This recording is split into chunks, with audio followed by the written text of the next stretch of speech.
Hi everyone, my name is Kevin. I'm a grade 11 IB student in the GTA, and I'm very happy to be here today to share my thoughts about AI, which has become such an invaluable part in our society, such as like in Siri or in search engines.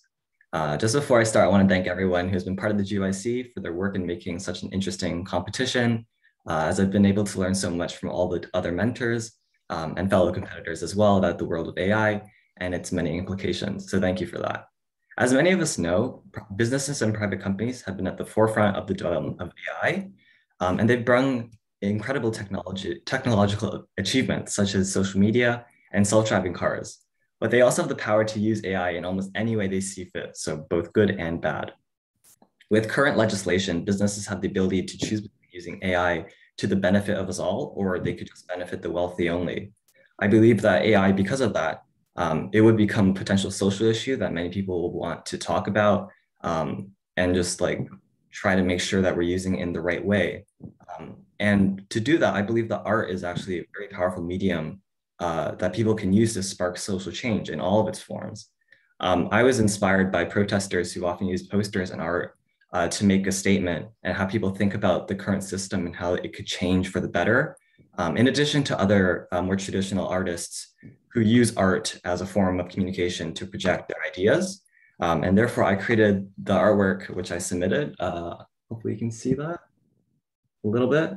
Yeah, and that's how I want to present my ideas in a way to use art as a way for social change. In my artwork, I presented both the dystopia and a utopia. On the dystopian side, I used darker colors, and I tried to show like a broken world that I wanted to represent that was controlled by like maybe like a super conglomerate where AI was taking over everyone's jobs. And because of that, employers weren't getting their rightful pay and rightful benefits.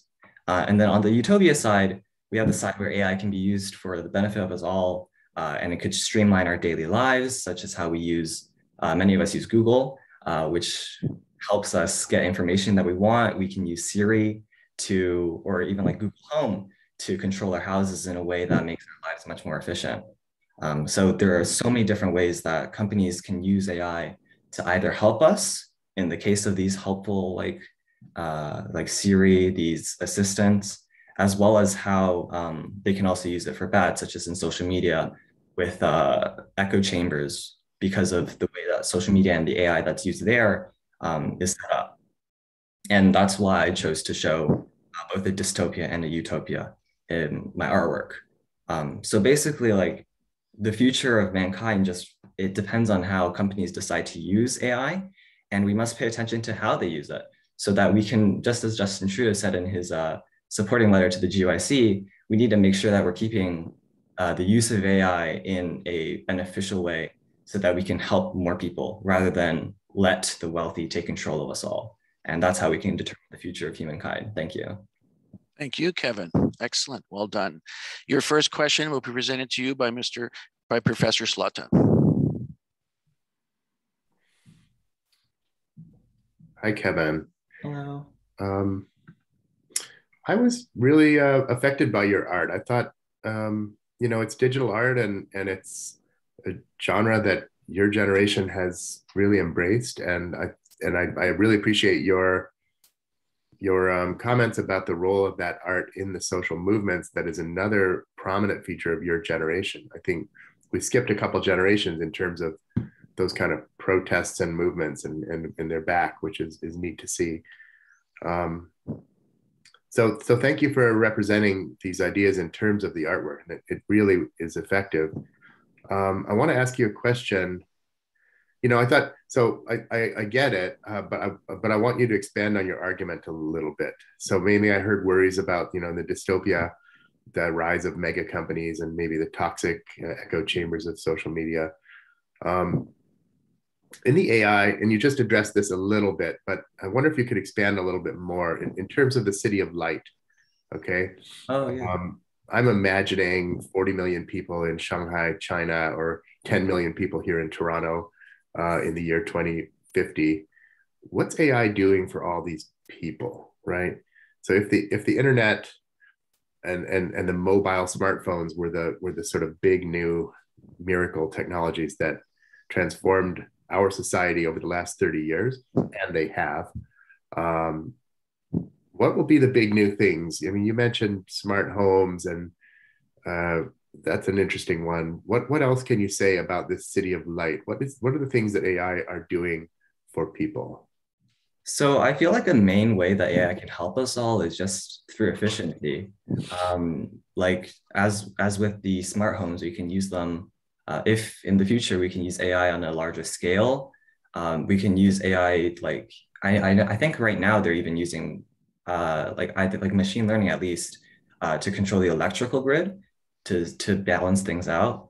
Maybe in the future, if we like with climate change, there's a lot more solar panels and people are they can try and make money by installing solar panels and selling electricity that way. Maybe we can use AI to we can try and make sure that people who have a lot of sunlight can export their energy to places where they don't have a lot of sunlight. They need the clean energy so that we can get off of like fossil fuels. And that's one way we can help our society advance into a more utopia-like situation. There's many other ways, like just daily life. We can use AI to, I think, as some people mentioned, like assistants.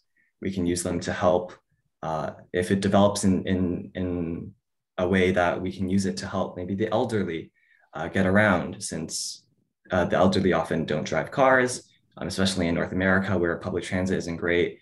We can use like self-driving cars to get people around. We can use AI to help even with like shipping. If you need something, we can use AI to be like, oh, this person might need it. Let's get X object, like maybe some medication near their house. So maybe like if their medication is due in a week, so they don't have to wait like maybe 2 months for a prescription to fill. And that's just another way that we can use AI to help our society. Thank you. Thank you for your contribution. Yes, thank you. Thank you, Kevin, and thank you, Professor, for your question. And your second question will be addressed to you by Alicia Krumfall. Hi, Kevin. Great presentation. You know, you have a great presence, and really enjoyed your art piece as well. I think it's abstract, but it still speaks a lot of volumes. And it's true to say that a picture can say 1,000 words or more. So I guess sort of on the lines of Professor Slaughter, I mean, I guess in your own personal opinion, would you say AI has been more beneficial or more detrimental to society? I feel like if you're saying like just overall, I feel like it still has to be beneficial. Like obviously there are the downsides, like many people point to social media as like the first thing, like, oh, look at that. Like the echo chambers, especially how people such as maybe like the anti-vax movement can use platforms like Facebook to like, if they're interested in seeing more about something, Facebook will push more things that they're interested in. So like with the anti-vax movement, obviously, like if you're searching for that, you're going to get more of it and you're going to get into the echo chamber. And that's like one of the main downsides of AI. But I feel like there's so much that AI has done for us already, like search engines.